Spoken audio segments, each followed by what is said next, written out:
Back. This is Kavya Agarwal. तो आइए जल्दी से हम लोग 10 मिनट के अंदर अंदर हमारा स्टाफिंग चैप्टर का एक क्विक रिवीजन करते हैं थ्रू द माइंड मैप। तो सबसे पहले, staffing is a function of management. Staffing का मतलब क्या होता है? तो स्टाफिंग का मीनिंग है कि आपने एक बार डिपार्टमेंट्स बना लिए, तो अब उसमें आपको सही लोगों को सही जगह पे प्लेस करना है। ठीक है, उनको ट्रेनिंग देनी है, रिक्रूट करना है, सिलेक्ट करना है, और जहाँ पे जिसकी रिक्वायरमेंट है वहां पे उन लोगों को लगा देना है। That is staffing. ठीक है, एक तरह से हमें ह्यूमन रिसोर्स को मैनेज करना है। So it is a managerial function of filling and keeping filled positions in an organization structure. ठीक है, एक तो पोजिशंस को फिल करना है, दूसरा जो पोजिशंस ऑलरेडी फिल्ड हैं उनको हमें रखना है, मतलब कि स्टेबिलिटी रखनी है। ऐसा ना हो कि जो लोग ऑलरेडी फर्म में है, ऑर्गेनाइजेशन में है, वो छोड़ के ही चले जाएं। तो वो चीज नहीं करनी। ठीक है, दैट इज स्टाफिंग। ठीक है, वो क्या है? स्टाफिंग है। अच्छा, अब इसके बाद स्टाफिंग की इम्पोर्टेंस क्या क्या है? तो अगर आप स्टाफिंग करते हो, सही पर्सन को सही जगह पे अगर आप लगाते हो उसकी स्किल्स के अकॉर्डिंगली, तो एक तो discovery and obtaining competent personnel, आपको कॉम्पिटेंट पर्सोनेल मिलता है। दूसरा, परफॉर्मेंस काफी हाई दिखती है, कॉन्टिन्यूस सर्वाइवल हो पाएगा और ग्रोथ होगी एंटरप्राइज की। ह्यूमन रिसोर्स का प्रॉपर यूटिलाइजेशन होगा, ऑप्टिमम यूटिलाइजेशन। और उससे क्या होगा, जो एम्प्लॉयज है उनका जॉब सेटिस्फैक्शन इंप्रूव होगा, मोराल इंप्रूव होगा। ठीक है, इसकी इंपॉर्टेंस हो गया। ठीक है, इसके बाद लिखा है activities performed by human resource management. एक ह्यूमन रिसोर्स मैनेजर क्या क्या एक्टिविटीज परफॉर्म करता है? तो एक एचआर मैनेजर जो है वो सबसे पहले लोगों को एम्प्लॉय करेगा, जॉब एनालिसिस करेगा, डेवलपिंग कॉम्पनसेशन प्लान की कितना पे करना है हमें एक एम्प्लॉय को, उसका पूरा का पूरा प्लान क्रिएट किया जाता है। ट्रेनिंग और डेवलपमेंट के बारे में डिसीजंस लिए जाएंगे। Maintaining labour relations, grievance handling, अगर कुछ भी एम्प्लॉयज के पार्ट पे प्रॉब्लम आती है तो उनको हैंडल करने का काम एचआर मैनेजमेंट का होता है, एचआर मैनेजर का होता है।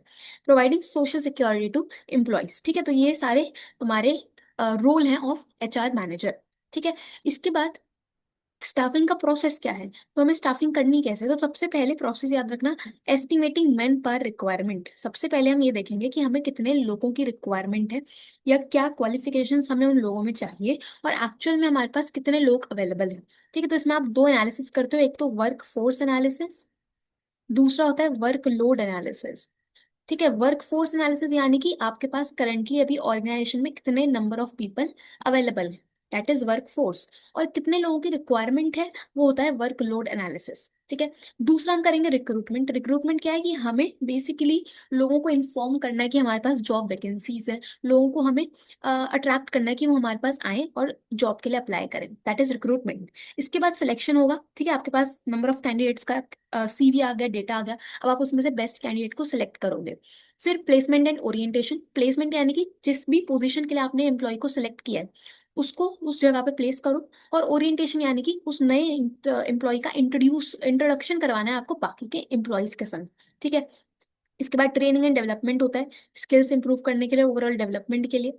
इसके बाद परफॉर्मेंस अप्रेजल, मतलब एक एम्प्लॉय को अगर 2-3 महीने हो चुके हैं ऑर्गेनाइजेशन में आए हुए, तो अब आप उसको बेसिकली उसकी जो परफॉर्मेंस है उसको इवालुएट करो। ठीक है, एंड लास्ट में हम प्रमोशन की बात करते हैं और करियर प्लानिंग की बात करते हैं, ताकि एम्प्लॉय फ्यूचर में भी और फ्लरिश कर पाए और ग्रो कर पाए। ठीक है, this is the entire process of staffing. ठीक है जी। अच्छा, इसके बाद हमारे पास आता है कि हमारे पास स्टाफिंग करने के लिए जो हमारा सबसे पहला इसमें पॉइंट है रिक्रूटमेंट। रिक्रूटमेंट सेकंड पॉइंट है। तो रिक्रूटमेंट कैसे करना है? रिक्रूटमेंट का मतलब है process of finding suitable candidate for a job. ठीक है, आप एम्प्लॉयज को चूज कर रहे हो, आप बेसिकली देख रहे हो कि कौन कौन लोग अवेलेबल हैं जो कि जॉब के लिए अप्लाई कर सकते हैं, that is recruitment. So recruitment करने के लिए आपके पास दो सोर्सेज होती है, एक होती है इंटरनल सोर्स, दूसरी होती है एक्सटर्नल सोर्स। ठीक है, internal and external are two sources of recruitment. Internal source क्या होता है कि हम फर्म के अंदर से ही लोगों को रिक्रूट कर रहे हैं, मतलब हम कोई भी नया बाहर से लोगों को लेके ही नहीं आ रहे, दैट इज इंटरनल। इंटरनल में आता है एक तो ट्रांसफर, दूसरा प्रमोशन, कि जो एग्जिस्टिंग एम्प्लॉय है उसका ट्रांसफर कर दो किसी दूसरे डिपार्टमेंट में। एंड प्रमोशन यानी कि पहले एम्प्लॉय लोअर लेवल पे था, अब उसको आप हायर लेवल पे प्रमोट कर दो, तो उसका जो सैलरी है, जो उसका एक रिस्पेक्ट है, वो इंक्रीज हो जाता है अंडर द प्रमोशन। ठीक है, इंटरनल सोर्सेज के मेरिट्स क्या क्या हैं कि अगर आप इंटरनली लोगों को रिक्रूट कर रहे हो तो एक तो एम्प्लॉय का मोटिवेशन बना रहेगा, दूसरा एक सिंपल प्रोसेस है, ज्यादा कुछ इसमें तामझाम नहीं है, ट्रेनिंग की भी रिक्वायरमेंट नहीं होगी क्योंकि आप ऑलरेडी उन लोगों को जानते हो।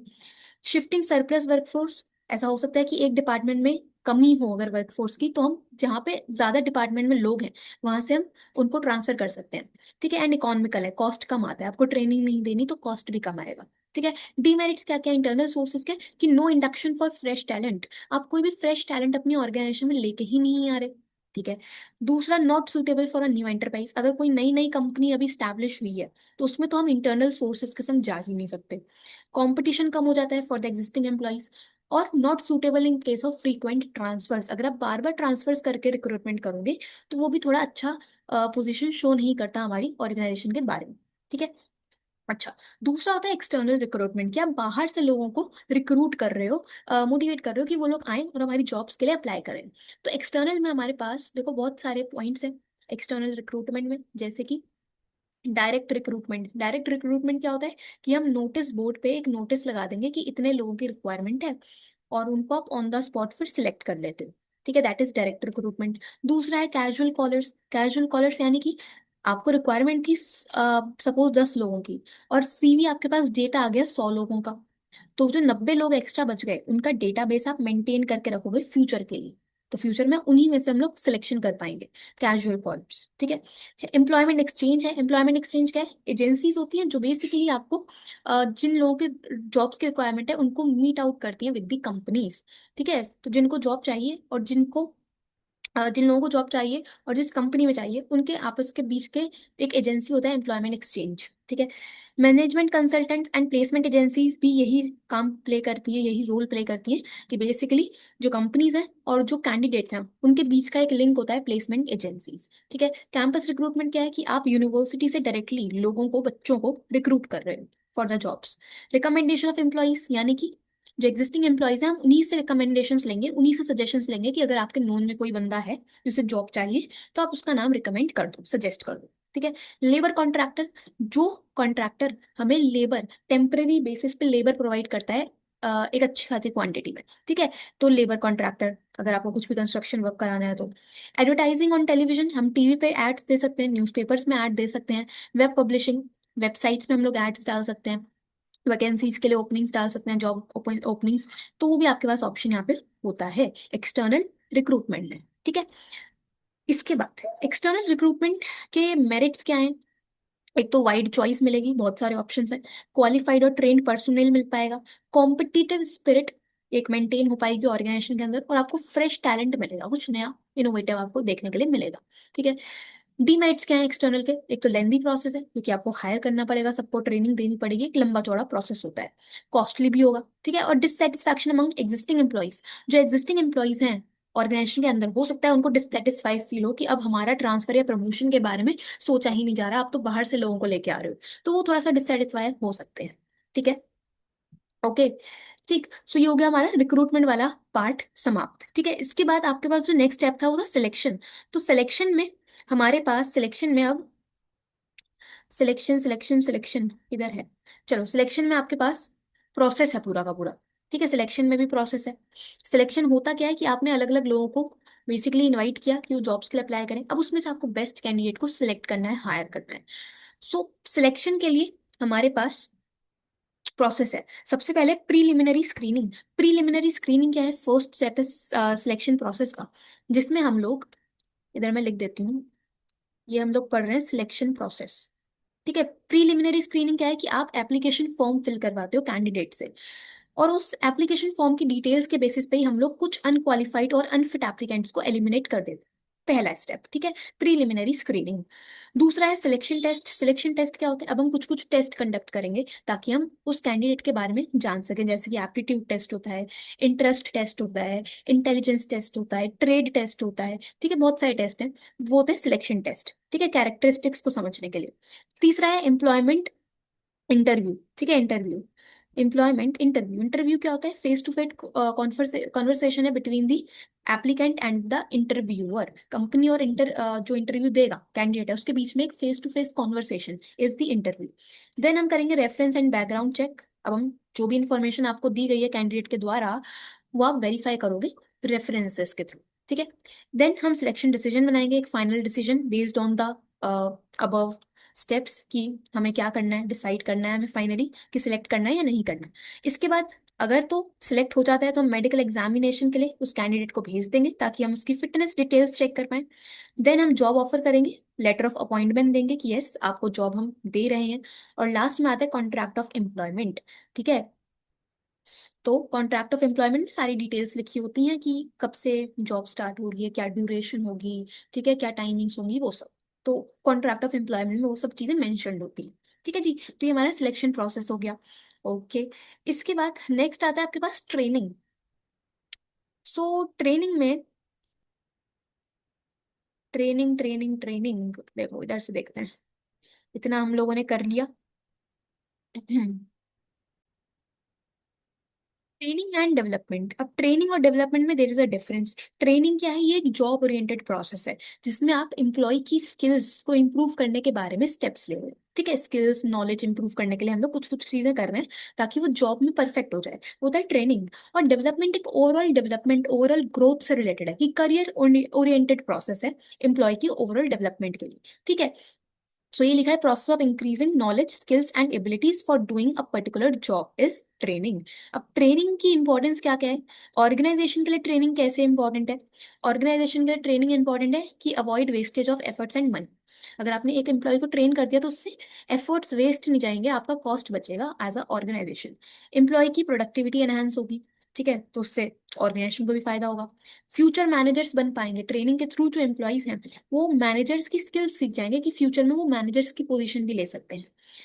एम्प्लॉय का परफॉर्मेंस इंक्रीज होगा और आपको अच्छा रिस्पॉन्स मिल पाएगा। ठीक है, एम्प्लॉय के लिए कैसे ट्रेनिंग बेनिफिशियल है, एक तो बेटर करियर अपॉर्चुनिटीज, ओके जी, इन परफॉर्मेंस इंप्रूव होगा, एफिशिएंसी बढ़ेगा और एम्प्लॉय का मोरल और सेटिस्फैक्शन भी इंक्रीज होगा। बहुत जनरल पॉइंट्स। ठीक है जी, अब इसके बाद ट्रेनिंग मेथड में हमारे पास दो मेथड्स होते हैं।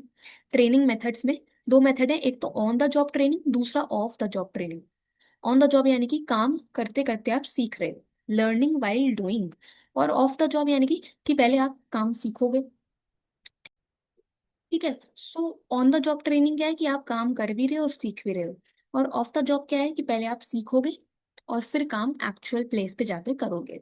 ठीक है, so on the job training में हमारे पास अलग अलग मेथड्स हैं। ऑन द जॉब ट्रेनिंग में जैसे कि है अप्रेंटाइसशिप प्रोग्राम्स। अप्रेंटाइसशिप प्रोग्राम्स क्या है, putting trainee under the guidance of master worker. Master worker जो ऑलरेडी सीखा हुआ इंसान है, उसके अंडर आप ट्रेनिंग ले रहे हो, काम करोगे भी और सीख भी जाओगे। जैसे कि प्लम्बर की हम लोग बात करते हैं, या फिर हम इलेक्ट्रीशियंस की बात करते हैं। ठीक है, या फिर हम बात करते हैं कारपेंटर्स की। तो ये सब मास्टर वर्कर है, इनके अंडर कोई कोई लोग ट्रेनिंग ले रहे होते हैं। ठीक है, दैट इज अप्रेंटाइसशिप प्रोग्राम। दूसरा है कोचिंग। कोचिंग क्या है कि आप गाइड कर रहे हो एज अ कोच, एक इंस्ट्रक्टर हो। इंटर्नशिप्स होती है जिसमें आप प्रैक्टिकल नॉलेज लेते हो, कॉलेजेस में आप पढ़ते पढ़ते पार्ट टाइम जॉब्स करते हो, इंटर्नशिप्स करते हो। जॉब रोटेशन, जॉब रोटेशन क्या है कि आपने ट्रेनीज को अलग अलग डिपार्टमेंट्स में शिफ्ट करा है, कि पहले एक डिपार्टमेंट, आप पहले एक पर्सन को प्रोडक्शन डिपार्टमेंट में डाल दो, फिर उसको शिफ्ट करके हमने फाइनेंस डिपार्टमेंट में डाल दिया, फिर हमने उसको शिफ्ट करके मार्केटिंग डिपार्टमेंट में डाल दिया। तो इससे क्या होगा, उसको हर एक डिपार्टमेंट की नॉलेज हो जाएगी। इंडक्शन ट्रेनिंग, इंडक्शन ट्रेनिंग क्या है, to make new employees settle down happily and develop feeling of belongingness. वही ओरिएंटेशन जो हमने पीछे पढ़ा। इंडक्शन यानी कि आप नए एम्प्लॉय को इंट्रोड्यूस करा रहे हो बाकी एम्प्लॉयज के साथ। ठीक है, ओके। इसके बाद ऑफ द जॉब में हमारे पास एक मेथड है बस, vestibule training. Vestibule training very important, जिसमें हम लोग बेसिकली एक एक्चुअल वर्क एनवायरनमेंट क्रिएट करते हैं। एक्चुअल वर्क एनवायरनमेंट क्रिएट किया जाता है एक्चुअल वर्क प्लेस से अलग। ठीक है, कि एक हमारी मेन फैक्ट्री है, इससे दूर कहीं पे हम एक सिमिलर सा बैकग्राउंड क्रिएट करेंगे और वहाँ पे एम्प्लॉय को काम सिखाएंगे। ठीक है, अगर बहुत बड़ी बड़ी मशीन्स है जिस पे आपको काम करना है तो उसमें पहले ट्रेनिंग दी जाती है। तो same similar nature of machines को यूज करते हैं बट एक्चुअल प्लेस से अलग कहीं पे, तो होती है वेस्टिब्यूल ट्रेनिंग। ठीक है, simulated training with dummy models of machine tools etcetera. ये क्या है, वेस्टिब्यूल ट्रेनिंग, इस पे केस स्टडी बनती है। ठीक है, तो बस इतना ही हमारा पूरा चैप्टर है, हमने पूरा कर लिया मेरे ख्याल से। यस, ठीक है, सो ये हो गया हमारा पूरा का पूरा स्टाफिंग चैप्टर यहाँ पे क्विकली रिवाइज। ठीक है, कोई डाउट आता है तो आप कमेंट में पूछ लेना, बाकी मिलते हैं नेक्स्ट वीडियोस में। All the best and thank you so much.